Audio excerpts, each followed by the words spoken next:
bulan Ramadan ada Lailatul Qadar. Semua hafal itu. Malam Qadar. Iya, Lailatul Qadar itu. Kalau orang salah mengucapkan Lailatul Qadar. Lailatul Qadri, malam yang sangat bernilai. Malam Al-Qadar, malam yang sangat bernilai. Kenapa dikatakan bernilai? Siapa yang ketemu sama Lailatul Qadar, di malam itu dia tidak bermaksiat pada Allah Ta'ala, di malam itu dia ibadah, di malam itu dia taat, maka pahalanya seperti ibadah selama 1000 bulan. Kurang lebih kalau dikuruskan itu 86 tahun 3 bulan. Lebih dikit, ya kalau nggak salah nanti dicek pakai kalkulator itu.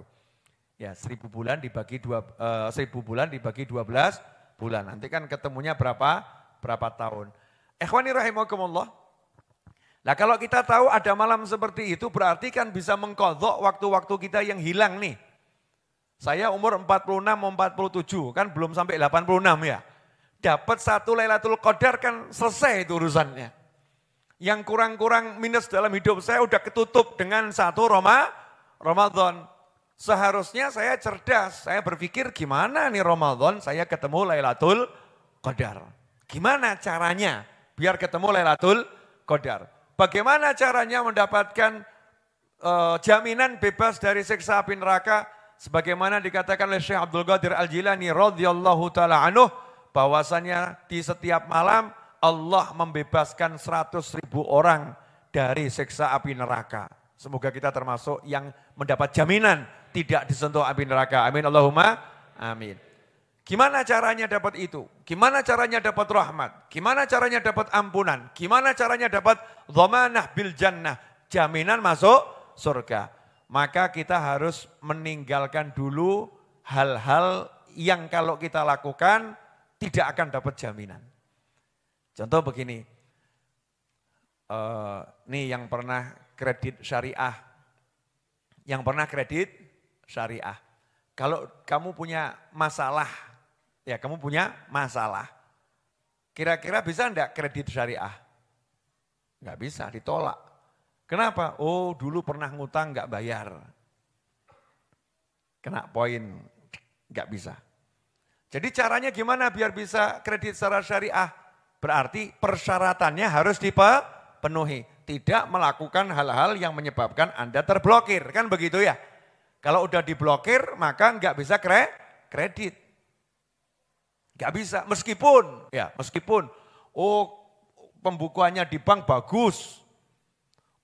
Keuangannya oke. Ya.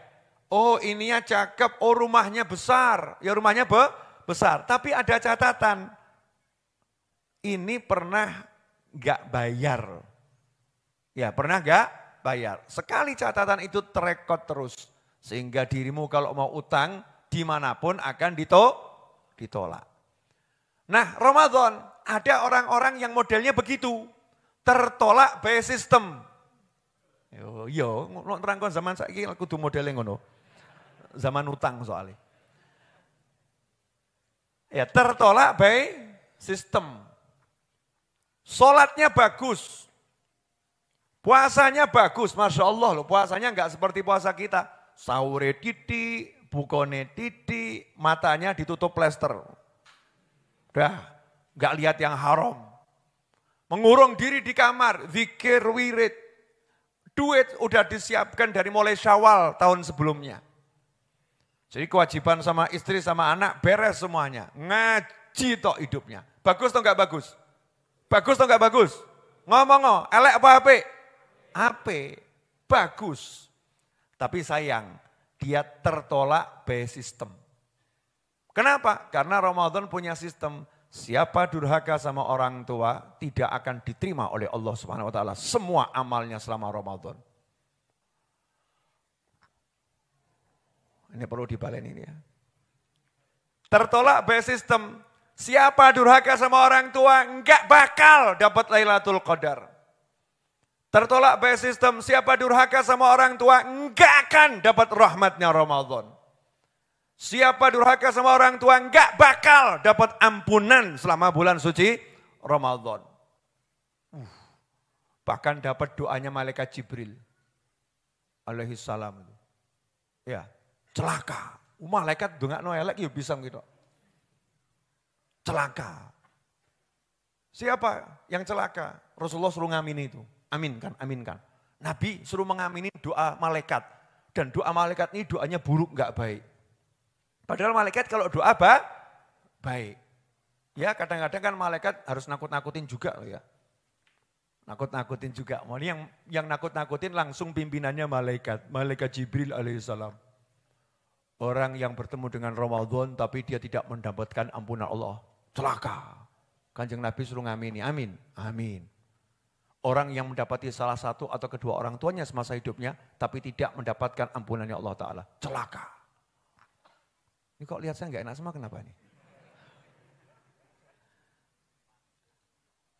Pemirsa, jadi kalau Ramadan nanti, ada di antara kita yang masih durhaka sama orang tua, selesai. Gak dapat keistimewaan yang ada di bulan Ramadan. Rejected by system.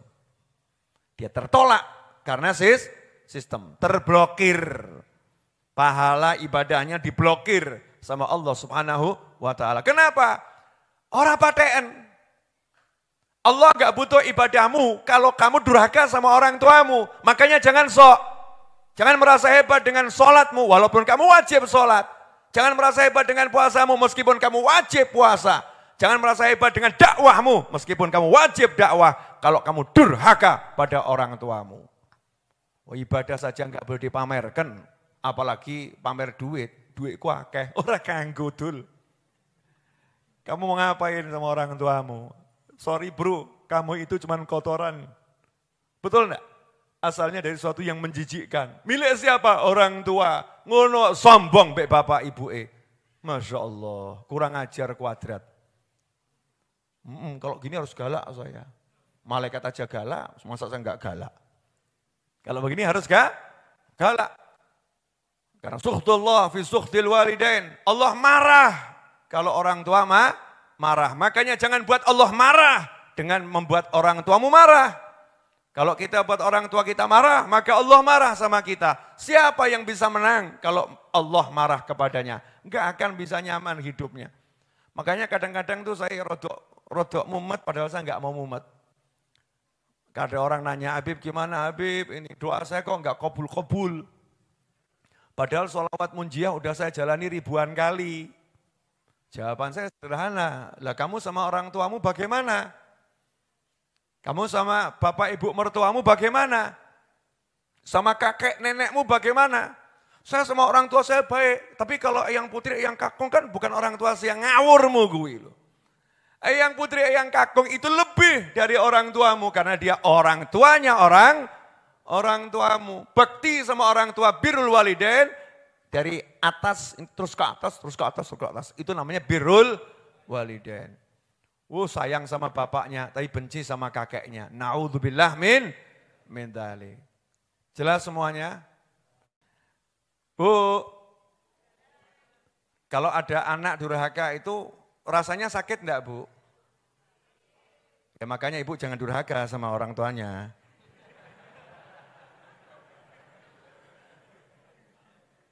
Nah, ya betul toh ya? Kama tadi nutudan. Begitu sabda Nabi Muhammad SAW, sebagaimana berbuat engkau akan dibalas. Semua kejahatan itu ya balasannya banyak yang ditunda. Di dunia tidak dikasih, tapi di akhirat double-double. Makanya orang-orang yang di dunia ini sudah kena musibah macam-macam, harusnya alhamdulillah. Karena setiap kali ada musibah itu menghapus dosa. Pilih mana? Pilih diajar di sana atau diajar di sini? Pilih diajar di sana atau diajar di sini? Jawabannya enggak pilih dua-duanya toh ya. Enggak mau diajar di sana, enggak mau diajar di sini. Ya udah di sini enggak diajar tapi disentil-sentil. Ya, kejeduk, kepleset, kepala pusing gitu kan ya. Agak panas, dingin, panas, dingin. Nah ini termasuk bagian daripada Allah sayang sama kita. Dihapuskan dosa-dosa kita. Nah tapi ada satu kejahatan itu yang di dunia kontan, di akhirat nambah. Di dunia kontan, di akhirat nambah. Kejahatan itu namanya durhaka sama orang tua. Durhaka sama orang tua ini, orangnya ini belum dead. Tapi gak apa-apa buat anak durhaka ngomongnya rodok kasar ini gak apa-apa. Orangnya belum mati, ngomong mati ya rodok kasar ya, mati lah pitik mati gitu ya. Kalau manusia meninggal dunia. Orangnya belum mati, azabnya sudah turun. Akan merasakan yang sama. Makanya mantu-mantu, hati-hati mantu-mantu. Para menantu ini kalau kurang ajar sama mertua nanti akan dikaruniai oleh Allah Ta'ala mantu juga yang kurang ajar kepadanya. Kontan itu. Sanggup ibu-ibu? Lihatnya kok ibu-ibu terus ya. Bapak-bapak juga begitu. Kalau pengen dapat menantu yang sayang maka harus sayang sama mertua. Kama tadi itu dan karena mertua itu orang tua. Hati-hati. Kalau kita bahagiakan orang tua, pasti dibahagiakan sama Allah Ta'ala. Kalau kita senangkan orang tua, pasti disenangkan oleh Allah Subhanahu wa Ta'ala. Banyak orang cari orang soleh dibuat pegangan. Saya pengen punya guru orang soleh, pegangan, pengen barokahnya, bagus. Tapi sebetulnya di rumahmu ada jimat yang luar biasa, orang tuamu sendiri. Jadikan itu pegangan, baru yang lain. Ya, orang tuanya enggak dirawat, orang tuanya enggak disayang-sayang, orang tuanya enggak dimuliakan, orang tuanya enggak disenang-senangkan, sibuk nyenangkan Habib Novel. Ya bagus nyenangkan Habib Novel atau Kiai Fulan, Ustadz Fulan, bagus. Tapi kamu rugi kalau kamu enggak senangkan orang tuamu. Jangan salah skala prioritas. Nih, di Ramadan diblokir. Yang kedua, orang-orang yang Ramadan enggak dapat Lailatul Qadar, enggak dapat semua yang tadi saya sebutkan adalah diantaranya mudminul khamr. Pecandu minuman keras yang belum tobat. Jadi gini loh ya, sak welek-welek awake dhewe, nok jek mendeman Ramadan prei. Sorry bro, Ramadan. Keren loh itu. Udah jangan so alim kamu, oh bukan masalah so alim. Ya enggak perlu jadi orang alim untuk berhenti mabuk di Ramadan. Selesai. Tetapi kamu nanti bar bodoh balik meneh, ya gak pengen. Tapi no, setane kuat ya, wallahu a'lam. Jawab gitu boleh enggak? Boleh, karena dia enggak ada niatan kan. Niatan saya pokoknya tobat, saya enggak akan ngulangi. Tapi saya enggak tahu diri saya. Saya manusia, bisa menang, bisa kalah. Ya moga-moga ya insya Allah mandek selawase. Kan begitu ya. Jangan kita ngomong sama orang, percuma kamu. Niat berhenti mabuk di bulan Ramadan, tapi kamu nanti Idul Fitri niat mabuk lagi, percuma kamu. Emangnya Tuhannya kamu ya? Siapa tahu dia jalani Ramadan jadi wali mengalahkan dirimu. Gak ngerti. Jangan tutup rahmatnya Allah untuk hamba-hambanya dengan kesombongan kita. Sok tahu tentang urusannya Allah Subhanahu wa Ta'ala. Mudminul khamr, gak usah dibahas. Itu mabuk dalam bentuk apapun, mau itu dengan minuman keras, mau dengan obat-obatan ya, yang diharamkan. Na'udzubillah min dzalik. Yang ketiga, ini yang akan saya agak tekankan. Sebab sekarang mewabah ini. Itu trafficnya mungkin mengalahkan COVID-19. Kalau dihitung gitu. Apa itu? Musyahin. Orang yang bermusuhan dengan muslim yang lain. Kapok mau kapan. Makanya saya moh musuhan sama siapapun. Kalau ada yang musuhin kita maafkan. Jangan sampai terjadi permusuhan. Orang yang menyimpan permusuhan dengan muslim yang lain, sehebat apapun dia ibadah, tidak akan dapat Lailatul Qadar. Ngeri. Kalau sampai itu yang musuhan kok kelihatannya rajin ke masjid. Kelihatannya rajin pengajian. Tapi juga rajin musuhan. Di mana musuhannya? Lihat itu. Kolom komentar di IG. Ayo. Pelakunya hadir enggak nih? dasar kamu, dasar kamu, dasar kamu, dasar kamu. Kolom komentar di Facebook. Sekarang kan permusuhan kan nggak ketemu face to face ya. Tapi apa? Chat to chat. Ahli ngechat soalnya. Chattingnya bermusuhan. Dung dang dung dang dung. Musuhan ini. Orang yang model begini tidak bakal dapat Lailatul Qadar. Bukan saya yang ngomong, saya nggak berani memastikan. Yang memastikan Nabi Muhammad SAW kok. Saya kan cuma mengutip. Ya, menyampaikan, musyahid. Orang yang bermusuhan dengan muslim yang lain. Makanya orang-orang dulu itu ya punya adab. Kalau masuk Ramadan itu sebelum Ramadan udah wawuh. Poso ya dimaafi. Nul, perkara nanti Syawal balik meneh ya wallahu a'lam. Tapi minimal ada masa gencatan bersenjata gitu loh ya. Gencatan chatting kan bagus ya. Jadi nanti Ramadan kalau chattingmu di WA, chattingmu di Facebook, chattingmu di YouTube, chattingmu di IG masih menjelekkan orang lain, ojo ngarep Lailatul Qadar. Ngono wae. Bayangkan nih kalau satu Indonesia Raya umat Islamnya kemudian boikot chatting musuhan. Kue ketek. Ajib betul ya? Misal ada chatting gitu, kamu kera, terus kasih gambar pisang, wah, gak jadi musuhan. Yang lain ngakak, kasih gambar apa lagi ya, iya ancen aku kedek, ya ketawa, kan cakep. Orang, kue ketek, lah kue babi. Wes ketek, babi, wes pitik, ya, nama hewan keluar semua nanti. Na'udzubillah min dzalik. Kalau Ramadan tiba-tiba lain. Sudah khatam berapa juz? Ya, jawabannya 5 juz. Apel, wortel. Jadi bercanda gitu ya. Chattingnya itu humor. Wah, bingung ini dunia. Ukraina, Rusia, perang, Indonesia, damai, sentosa. Kan hebatnya luar biasa. Ditanya sama orang, kenapa ini? Facebook sepi. IG sepi, YouTube sepi, komentar-komentar yang seru.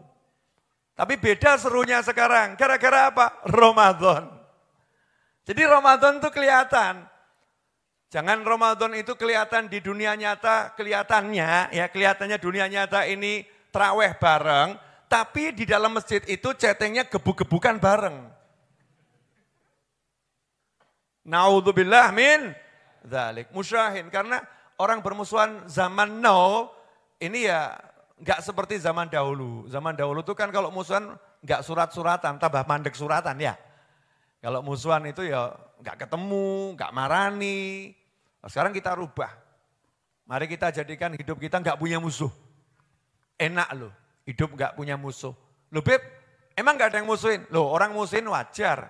Menungso ki yo mesti ada yang musuhin. Nggak usah cari musuh aja, kamu udah punya musuh kok. Kamu sebaik apapun kamu udah punya musuh. Sopo? Setan. Inna syaitan, sungguhnya setan itu adalah aduun mubin. Musuh yang nyata. Jadi kita nggak ada setan ngomong, bayi baik orang no. Siap-siap yo tak kirit rokok.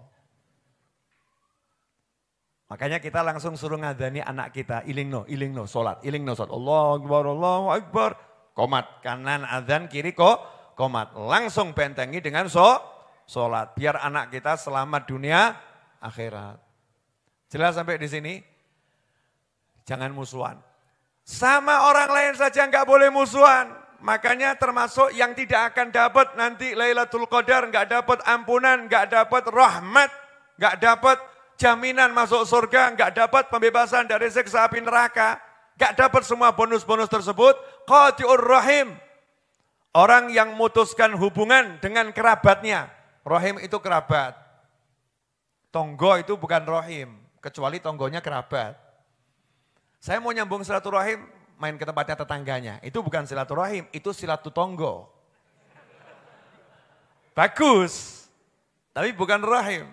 Silaturahim itu dengan kerabat. Pak Le, Pak D, Bule, Bude, nak dulur, paman, bibi, sepupu, orang tua kita ke atas, ya, mertua kita, saudara ipar kita, itu masuk kerabat. Jangan bermusuhan, Masya Allah. Kadang sekarang IP yang satu dengan IP yang lain, musuhan. Ngeri. Oh ini terjadi loh. Aku tidak akan mengundang dia dalam pernikahan anakku. Padahal itu adalah kakak iparnya sendiri. Rungokno. Bu, dengar enggak Bu? Bu, dengar enggak? Aku tidak akan ngundang dia, sepupunya. Sebab dia enggak pernah ngundang aku.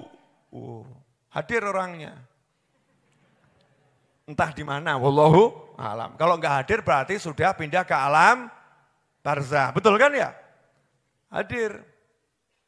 Nah yang musuhan-musuhan begini nih, enggak mau nyambung silaturahim gara-gara egonya. Ego. Siapa aku, siapa dia. Aku gitu loh. Egonya dia, enggak mau dikalahkan. Enggak mau dikalahkan. Akhirnya kalah dia. Karena dia melawan Allah Ta'ala. Hidup ini bukan aturanmu. Hidup ini bukan aturanku. Hidup ini bukan aturan kita. Hidup ini aturannya Allah. Yang punya hidup kita Allah. Yang mengadakan hidup kita Allah. Yang menciptakan kehidupan Allah. Makanya jangan ngeyel sama Allah. Sepele. Sama Allah dikasih tahu kalau kamu nyambung silaturahim, rezekimu enggak pedot-pedot loh. Jembar rezekimu, luas rezekimu.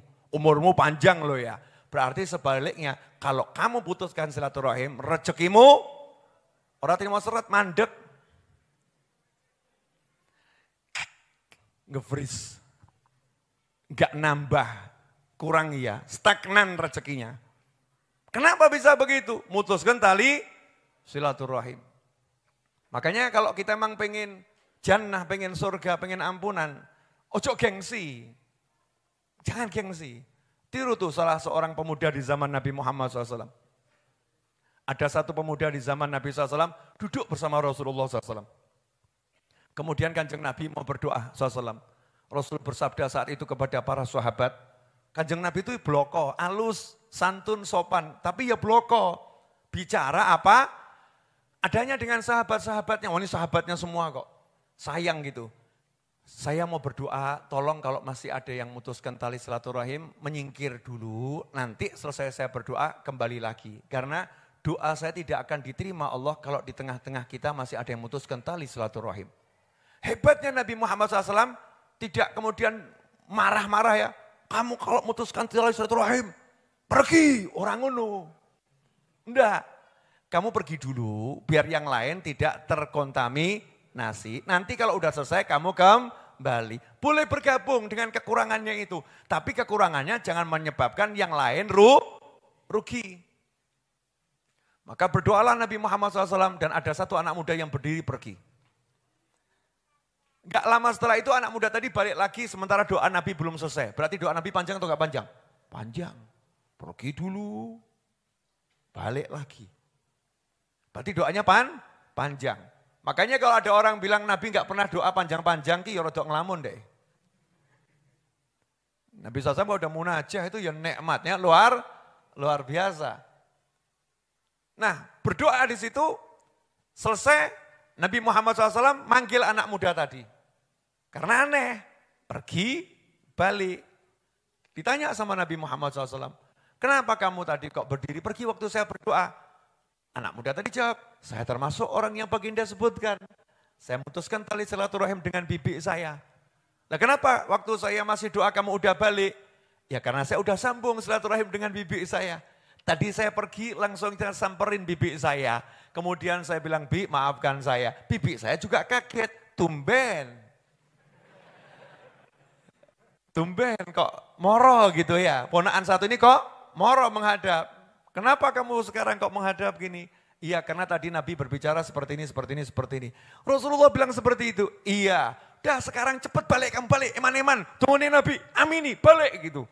Masya Allah, kembali anak muda tadi menghadap Nabi Muhammad SAW. Apa komentarnya Rasulullah SAW? Ahsanta. You are very good, you are very good. apik tenan awakmu, wis top, bagus kamu. Nah coba nih, kita sekarang suruh moro ngadep Pak Lek kita minta maaf, sanggup enggak? Harga diriku di mana? Harga diriku.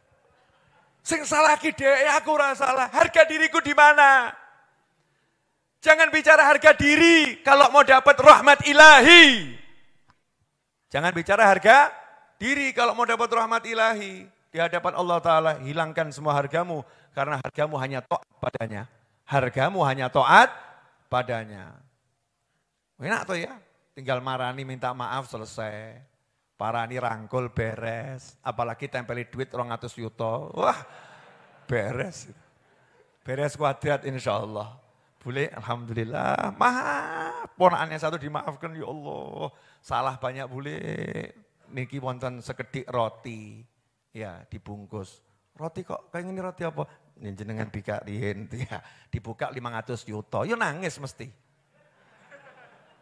Ya ngono wis rasa teko meneh gitu ya. Insyaallah. Paham kawan-kawan? Apa? 500 juta. Kenapa Habib Novel nyebut 500 juta? Beli tanah harganya 500 juta, baru bayar 100, utangi cek petang, ngatus, tapi wis dibangun. Kan hanya orang-orang gila yang seperti ini. Boleh dilanjut? Ya, jangan mutuskan tali silaturahim. Beb, saya udah terlanjur mutuskan, ya enggak masalah kalau udah terlanjur mutuskan, kalau kamu mau nyambung. Justru begitu kamu sambung, pangkatmu naik. Karena kamu udah bisa mengalahkan egomu, mengalahkan hawamu, mengalahkan setanmu. Kan begitu. Kita bisa kalahkan setan kita, kalahkan ego kita, kalahkan nafsu kita, kalahkan hawa kita. Merunduk untuk memulai minta maaf. Itu Masya Allah. Itu belum masuk Ramadan, sudah menang dia. Nah sekarang ini ada kesalahan fatal. Udah nanti minta maafnya kalau Idul Fitri saja. Jadi Ramadan gak usah minta maaf dulu, minta maafnya Idul Fitri saja. Betul Idul Fitri maaf-maafan, tapi ganjaran Ramadan gak entuk deh, keblokir kabeh itu. Lailatul Qadar lewat, ini lewat, itu lewat semua, kan rugi. Rugi atau enggak rugi? Rugi. Nah itu jangan sampai 4 hal yang tadi saya sebutkan itu, mari kita berjuang bersama-sama untuk merubah diri kita.